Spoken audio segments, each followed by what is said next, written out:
Hi and welcome back to Spiritual Midwife. I'm Claire Attio, and as always, it's an honour to guide you on this journey of deep healing. Over the past few weeks, we've been diving into the wounds of the inner child, abandonment, fear, guilt, shame, and today we explore one of the most painful and formative experiences that a child can endure: rejection.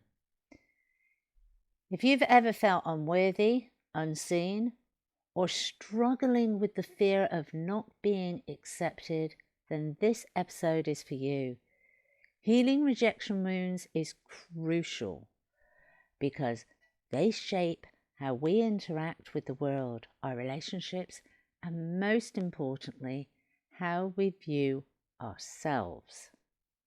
So let's explore what childhood rejection looks like, how it manifests in adulthood, and how we begin to heal and transform this wound.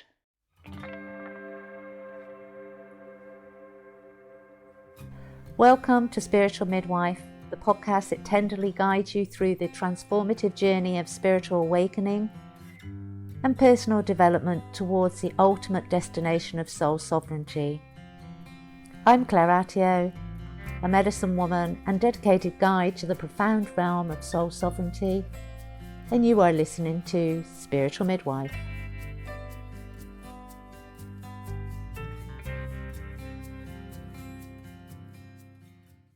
Rejection is one of the earliest and most painful experiences we can have as children. It can take many forms: a parent being emotionally or physically unavailable, being bullied or excluded by our peers, feeling like the black sheep in the family, struggling to gain love and approval, but never quite measuring up, having caregivers who were critical, dismissive, or overly harsh. When we experience rejection as children, our nervous system registers it as a threat to our survival.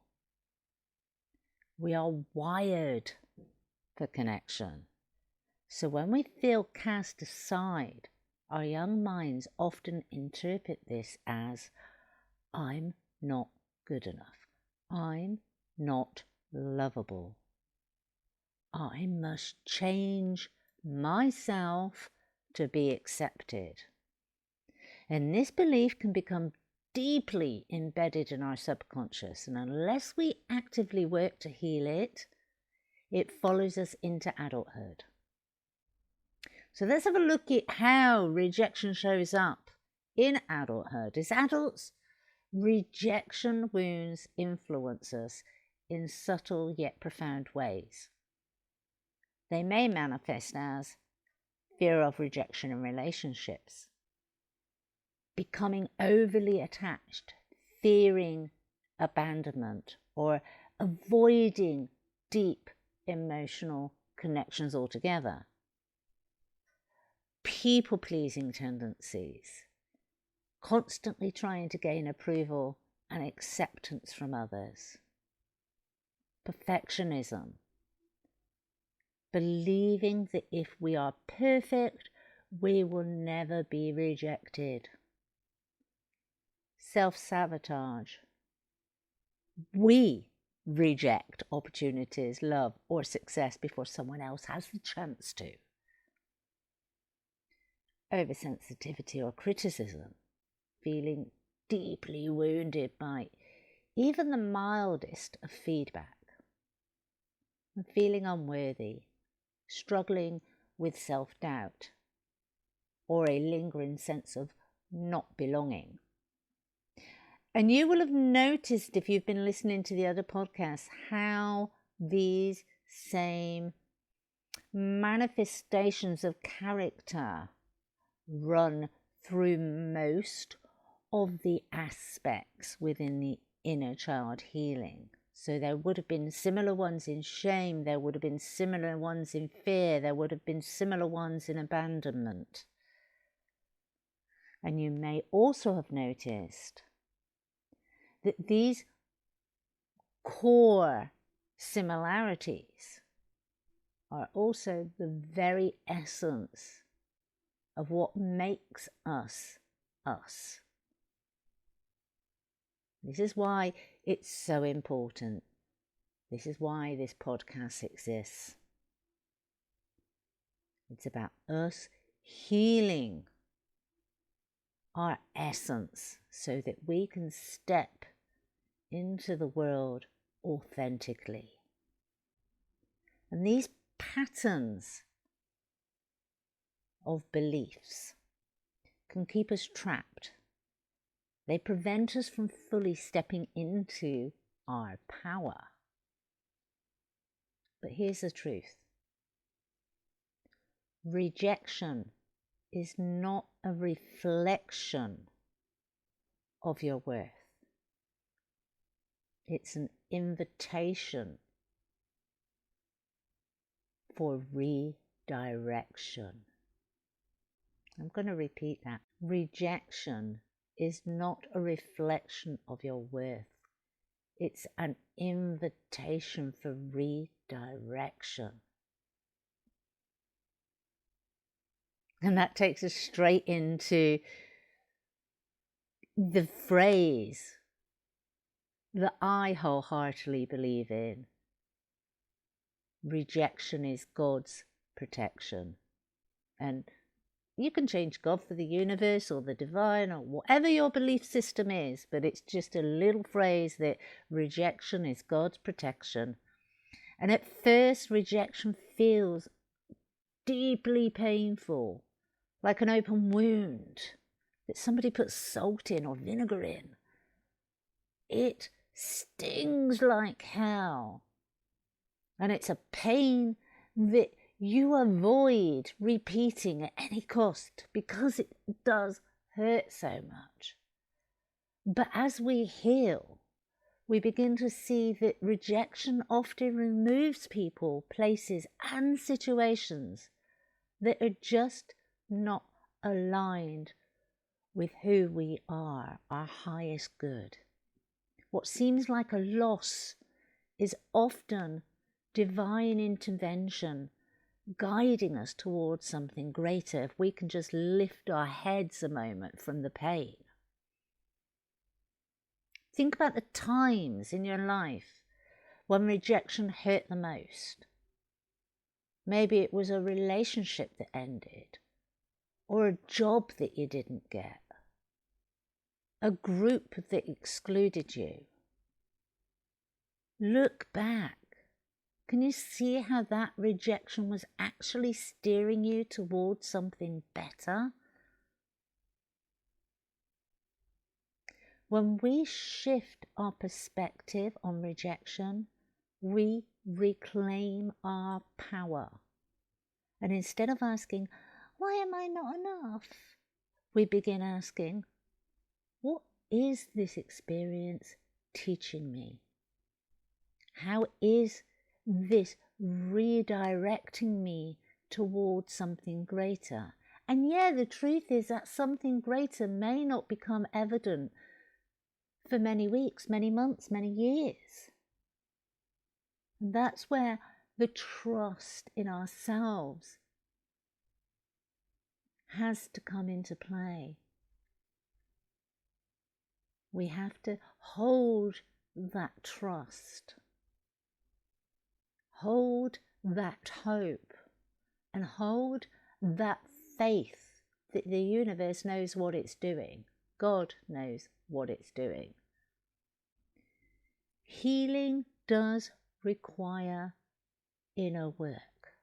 It requires patience. You don't want to be doing it every day.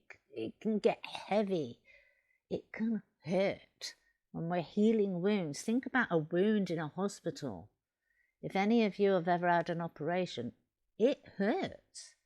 If any of you have been in an accident and you've needed sutures, or worse still, you've had an open wound that they haven't been able to suture because it's got debris in it, and they have to spend days, sometimes weeks, cleaning it out.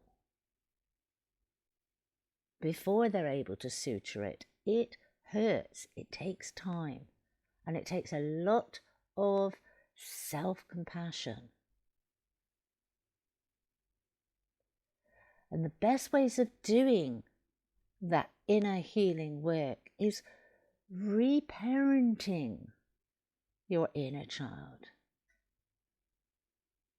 Your inner child still carries the pain of rejection. It doesn't understand it. And it's up to you, as the adult that you are now, to show them they are deeply loved.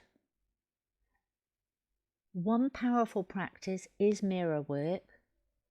Look into your own eyes in the mirror and say, I accept you. I love you. You are worthy just as you are. And repeat this daily until it becomes ingrained in your belief system. And if those words don't resonate, choose ones that do, but make sure they support you and your inner child. Somatic healing and that nervous system regulation. And since rejection, trauma is stored in the body, movement-based healing practices can be transformative. Breath work to calm the nervous system, shaking or dancing or jumping to release the stuck energy, and self-hugging, a hand on your heart and one over your belly to create a sense of safety within. And shifting the narrative in our minds. Rejection wounds often lead us to create false narratives about ourselves. Instead of believing, I'm not good enough, try reframing it to, that experience does not define my worth. I am loved and accepted just as I am, or I am learning to love and accept myself just as I am. Sometimes that adding the learning makes it more believable. We have to make our affirmations believable to where we're at for them to have power. Rejection is redirection towards something better. And engage in self-expression and creativity. Your inner child thrives on creativity and play. Any child thrives on creativity and play. Let's not forget this. So when we're doing inner child work, we also have to include that into the paradigm. Engaging in activities that bring joy, bring laughter, bring self-expression can be incredibly healing. So try writing a letter to your younger self, affirming their worth, drawing or painting emotions related to the rejection, and then transforming them into art. Engage in hobbies you loved as a child, playing music, dancing, telling stories, riding bike, horse riding. Whatever you desired or loved as a child, depending on what was there, what childhood was like for you, because for many people they were never allowed to express their desires. And so you as the adult can now feed and give those desires to that inner child. And I promise you, if you start to do that, you as an adult will gain in confidence, in self-worth, in self-value, because you are healing the wounded child within you. Set healthy boundaries. One of the greatest lessons in healing rejection is learning to protect your energy. When we fear rejection, we often allow others to treat us poorly in an attempt to keep them close. Healing means knowing that being accepted by yourself is far more important than being accepted by others. We become self-sufficient. We become independent instead of codependent. Practice saying no when you feel it's necessary. And surround yourself with people who celebrate you, that want you to excel, that champion you. And release those that don't value your worth, that can't see your worth, or don't want to see your worth. Rejection does not define you. It does not determine your worth. It is simply an experience, a lesson, a redirection, a moment of growth. Love and accept you. The love and acceptance you have been seeking from others already exists within you. And I know people can get a little bit, because when we say everything is within you, but everything is within each and every one of us. And when we really start to take this concept on, that is when magic and transformation starts and ends, because we become whole, we become self-sufficient, we become independent. And it means that nobody and nothing, not even life's curveballs, can throw us off track, because we've built ourselves a strong, sturdy, solid foundations of being. Our job is to reconnect with it, to nurture it, to invest in it, and allow it to guide us forward. If today's episode resonated with you, take some time to reflect. Where does rejection still impact on your life? And how can you begin to release the pain and embrace the wholeness? Thank you for joining me once again in this deep exploration of the inner child. If you found this episode valuable, share it with someone who may need it, and be sure to subscribe so you don't miss the next chapter of our Inner Child healing series. Until next time, nurture your inner child, honour your journey, and remember, rejection is not the end. It's a doorway to something greater. You have been listening to Spiritual Midwife, signing off for now.